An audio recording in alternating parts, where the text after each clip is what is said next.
So with kids, very often you'll see, especially with things like allergies or ear infections, where they need tubes and all that stuff, chronic sinus issues.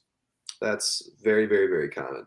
Hmm. Where say you get sick with some sort of upper respiratory virus, some sort of cold, and your body's doing its best to fight it off, and it ends up making its way into your sinus. Well, once it gets in there, it's almost I think of it as very similar to like in your gut, where you get your kid eats a little bit of dirt or something that has some bacteria that makes its way into the digestive tract, throws off the microbiome, or they get a bacterial infection and take antibiotics, and then the microbiome gets out of whack, and then so you've got this imbalance of what's in there, and it just drives inflammation perpetually.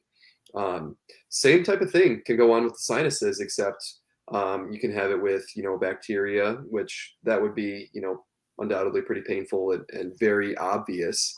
But what's not as obvious is when there's that chronic like chronic ear issues, chronic fluid in the ears, all that stuff from there being a virus that takes hold in the sinus. So whenever that happens, you can be susceptible to other co-infections, where say you get cold strain A, and then your body just has that it's chronically dealing with at a low grade, and then you're exposed to cold strain B, and then from there that can kind of move in. And so a lot of times there's these layers of different viruses you kind of have to sift through with a few different um, antiviral herbs to clear things out completely.